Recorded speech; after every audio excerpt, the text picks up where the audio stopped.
Olha só que beleza, a nossa mesa hexagonal aqui do Veredito sendo estreada pela primeira vez nessa fase nova do Omelete TV aqui. Bem-vindo, Caio, eu não sei o que você esperava, mas aqui ó, é onde as coisas acontecem. Ah, que ótimo, pra mim tô achando totalmente místico esse... Místico é a palavra. Ó, Júlia Sabaga, bem-vinda. Muito bom gravar presencial de novo, não sei se você estava afim, se você está nervosa, mas enfim, seja bem-vinda de novo. Um pouco dos dois. Pessoal da redação aqui estando de volta no Omelete TV, vamos falar hoje de Casa Gucci.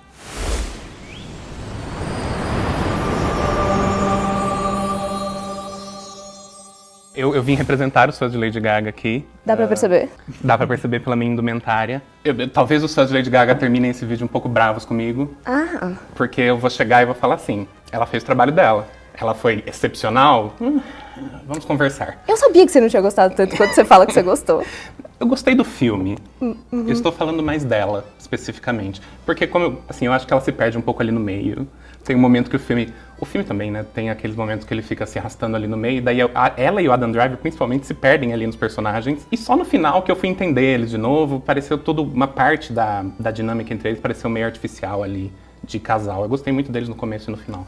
Tem uma coisa nesse filme que eu acho que, de princípio, ele é muito difícil para os atores, porque você tem que entrar numa chave ali, que é meio você fazer o italiano da novela da Globo, que é tipo uma coisa terra nostra, e, enfim, você tem que transmitir uma verdade nisso, só que, tipo, é sempre artificial desde o começo, né? Então, eu acho que a Lady Gaga, ela se sai melhor que todo mundo ali, porque ela tem uma noção de que ela precisa dar uma performance, não necessariamente uma atuação que pareça autêntica, assim, sabe? Tipo, beleza, existe a verdade na performance também, mas eu acho que ali você tem que ter uma noção que tem que ser muito mais performático do que necessariamente verdadeiro, assim. Eu acho que ficou mais fácil pra Lady Gaga, na real, porque, assim, a culpa que eu coloco que os atores estão tão distantes, é no Ridley Scott, assim, ele claramente não sabia que filme ele queria fazer, porque o Adam Driver tá fazendo um filme e o Jared Leto tá fazendo outro filme. E a Lady Gaga tá bem no meio, e todo mundo tá sendo comparado com ela, eu acho, no limite que ela colocou de performance. Tipo, eu acho, pelo menos, que o Jared Leto tá muito caricato, porque ele foi muito além da Lady Gaga, e o Adam Driver tá muito pouco comparado com ela. Então, tipo, você tem uma escala de atuação muito diferente nesse filme que eu acho que traduz toda a confusão que é culpa do Ridley Scott, assim. Eu acho que essa escala de atuação, assim, já entrando na polêmica, se reflete na escala dos sotaques, né? Porque o Jared Leto tá com sotaque Super Mario, o Al Pacino tá num filme de máfia do Scorsese, ou seja, aquele sotaque italiano nova-iorquino, a Lady Gaga tá na Estônia e o Adam Driver não tá fazendo nada. Ele tá no negócio dele, né? Tipo, que é muito... Inclusive, na sua crítica, você fala que o filme é sobre a impenetrabilidade dos privilegiados e tal. Eu acho que o Adam Driver tá completamente nessa chave, assim. Que é um cara que tem quase 2 metros de altura, ele atua de um jeito muito discreto, assim, sempre muito discreto. Você percebe que por dentro tá acontecendo mil coisas, mas ele não demonstra necessariamente. E eu acho que isso tem muito a ver com o personagem e funciona nesse caso.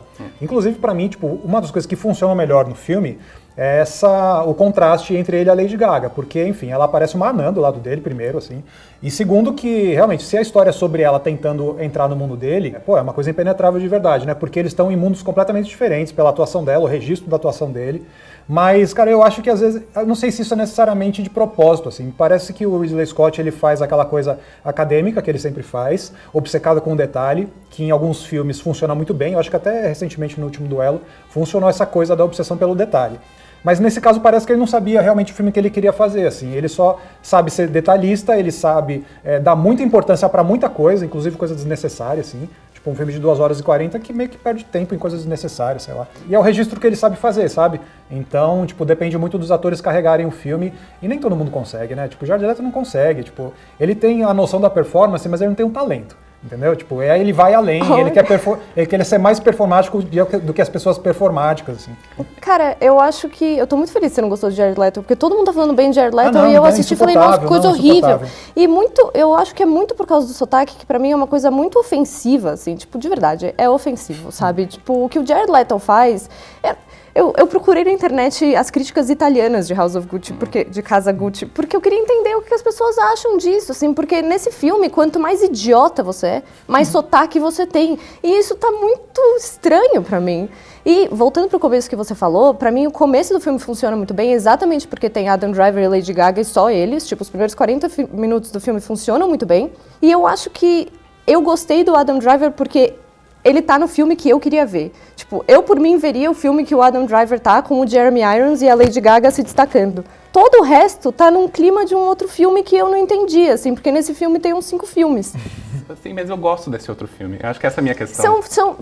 Ele seria bom se ele fosse all the way o que você quer, mas ele não é também. Então ele fica... Você termina o filme e fala...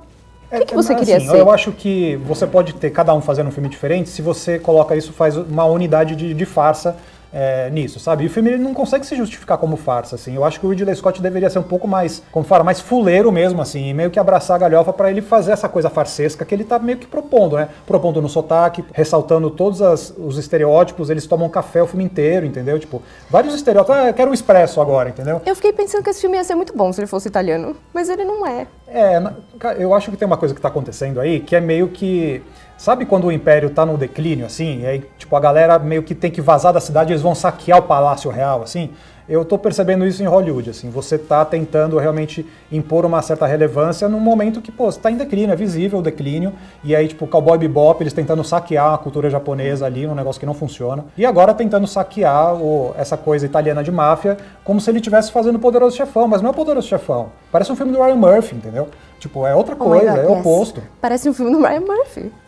Eu acho que se ele parecesse mais um filme do Ryan Murphy, talvez vocês tivessem gostado mais. Não, concordo plenamente. Porque o Ryan Murphy é esse cara que faz a farsa e sabe fazer de um jeito muito mais... Ele abraça total, ele é comprometido, né? Eu acho que essa é a graça do Ryan Murphy, que ele se compromete com uma coisa sempre. E daí depois ele larga, né? Essa é a decadência dele. Essa contradição dentro do filme funcionou pra mim.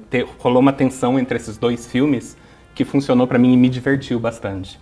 Eu gostei de, tipo, durante as cenas da Gaga e do Adam Driver no começo, que eles têm uma química entre eles que foi construída não sei de onde, muito charmosa. Deu muito certo. Deu muito certo, porque eles são pessoas totalmente diferentes, eu fico pensando, nossa. E daí, de repente, a gente tá cortando pro Jared Leto fazendo o Super Mario dele. E olha, eu não sou a pessoa que vai defender o Jared Leto normalmente, não sou de verdade. Mas ele me divertiu horrores nesse filme. Eu acho ele vergonhoso. apareceu, eu dei risada o tempo inteiro. Então não tem como eu criticar ele nesse filme, entendeu?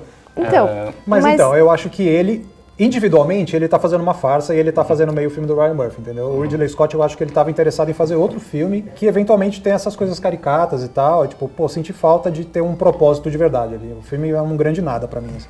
E eu acho que dá pra perceber isso bastante mais pro final do filme, porque a gente falou bastante das atuações, mas existe também um problema de marketing nesse filme, que eu acho que todo mundo achou que ia ver sobre a trama do assassinato, e não é. Você acha que você tá vendo uma coisa, e daí não é realmente sobre a família Gucci, e daí, quando chega no final, você pensa, por que você não começou assim? Por que você não me mostrou que você estava falando da história de um império, entendeu? Ele começa com a Patrícia, e depois passa pra família, e abandona as motivações da Patrícia pra mim, e isso acaba ficando meio perdido no filme. Pra mim, ele não sabia pra onde ele estava indo. Eu acho que seria mais interessante se ele tomasse o caminho de vários filmes diferentes que poderiam acontecer ali. Se fosse uma coisa de treta de casal pesado, assim, xingamento e tal, tipo, Era uma vez um casamento? Não, como é que chama o filme lá?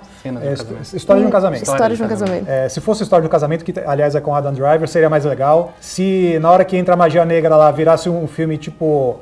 Vingança Sabor Cereja ia ser incrível. E no final, se fosse um filme de tribunal também, seria mais legal. No fim das contas, ele não faz nada disso. Eu acho que uma decisão que eu achei assim muito... Me chocou, eu fiquei meio... Nossa, jura? Ele pulou totalmente o tribunal. Ela tipo... Gente, spoilers, né? Mas enfim. Spoilers. O Maurício morre, ela manda matar o Maurício é matado. Daí ela vai pra casa dele e daí pula direto pra ela sendo condenada. Eu fiquei, nossa, que escolha, né? Porque, tipo, ele cortou todo um filme ali. Eu não sei, que, tipo, falaram que a primeira versão do Ridley Scott tinha 3 horas e não sei quanto. Então ele cortou bastante. Eu imagino que talvez sejam cenas de tribunal. Não sei se o filme ficaria melhor. Acho que ficaria mais longo. Isso seria um problema. E aí, enfim, aí não tem o tribunal e parece que ele se ocupou só das coisas meio chatas, assim, sabe? Tipo, quando eu tava assistindo, eu lembrei de Succession. Porque eu tô vendo Succession, mas eu tô só na primeira temporada ainda. Mas eu já acho super interessante, assim, que eles sabem o que eles querem fazer. Porque o Adam McKay é o cara que faz comédia e, pô, ele tem um lado malvado, assim, sabe? Tipo, ele sabe que ele vai tirar o melhor dos personagens se você explorar só as cenas... tipo, de constrangimento e tal. Então, por exemplo, o Kendall tá processando o pai, tipo, isso não acontece na série, não mostra. E, aliás, você descobre que ele tá processando entre 2 episódios, porque, tipo, tudo isso se desenrola nos bastidores e tal, não é isso que importa. O que importa é o retrato dos personagens, como eles são caricatos, como eles são ridículos. No filme do Ridley Scott, não, ele acompanha o processo, entendeu? Tipo, olha só, vamos agora, tem a cena do advogado. Por que isso? Por que aquilo? Não, vamos tirar o poder de fulano e tal. Vai comprar ação, vai vender ação. Fala, bicho, cara, que filme chato que você fez, entendeu? E é muito porque eu acho que ele não se aprofunda em nenhum dos personagens. A Lady Gaga, que deveria ser a bússola, assim, de personagem real, você acha que vai entender as motivações dela, mas quando ela tem uma motivação realmente assassina, você se perde no porquê que ela teve, né? Porque no começo eles estavam tão próximos, e daí ela se torna uma pessoa que você não acompanhou. E pra mim, quem mais sofre com isso é o personagem do Adam Driver, porque no final ele faz tanta coisa que você falou, que você conheceu um outro personagem, esse personagem não faria isso, que teria sido legal explorar por que ele foi se tornando essa pessoa e você não acompanhou esse processo. Então, no final, ele fez uma gama de personagens que todos poderiam ser explorados bem e não explorou nenhum. Ele viveu na caricatura de cada um, assim, eu acho. Mas cara, assim... O filme, pra mim, tá muito nisso que você falou, assim, sabe? Tipo,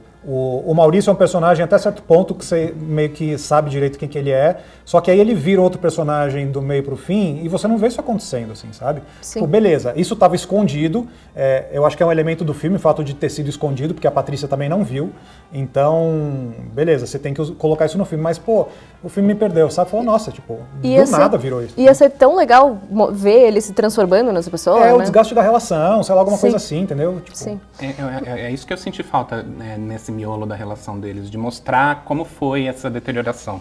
Porque no meio do filme ele se preocupa muito com os outros personagens, daí ele vai deixando de lado, você vê muito pouco das brigas dele, você vê muito pouco de onde eles discordam e Sim.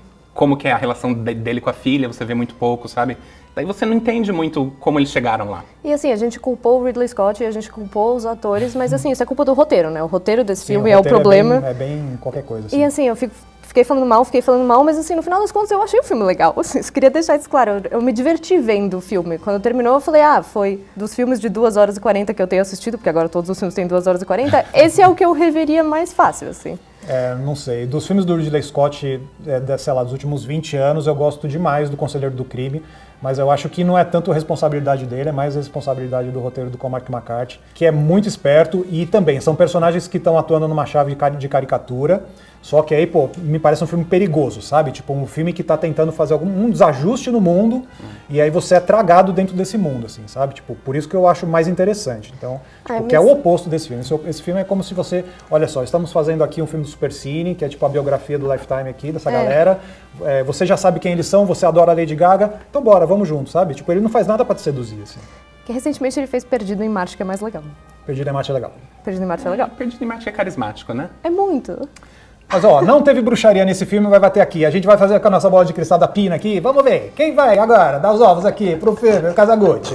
Quantos ovos aí, Júlia Savaga? Ele começa, porque ele fez a crítica, ele que deu verdade. ovos. Começa, Caio. Então, gente, eu sinto que eu não falei bem bastante desse filme aqui, mas 4 ovos, pra mim, Mas justamente... é mesmo? É mesmo. Visitem meu Letterboxd, vai estar lá 4 estrelas. Mas é porque quando ele chegou do cinema, ele falou, eu queria que fosse mais legal do que foi. Não. Essa foi a reação dele. que Aí eu houve vi a crítica, tava lá, 4 ovos. Houve um desajuste, eu acho, como você falou, do marketing, entre a expectativa que eu cheguei e o que ele me entregou. Mas o que ele me entregou, eu gostei bastante. Eu tava esperando uma coisa mais Conselheiro do Crime mesmo, fora da caixinha, fora da curva. Esse não é esse filme. Infelizmente não. Pra mim é 4 ovos. Tá bom, eu dou 2 ovos. E você? Eu dou 3, olha que fofinho. Olha só, que média mais bonita, viu? Muito bem, muito obrigado aqui por terem vindo aqui para esse nosso primeiro veredito aqui, mesa redonda, estreamos o hexágono, hein? Parabéns. Obrigada. Parabéns pra nós. Não sei como terminar um vídeo.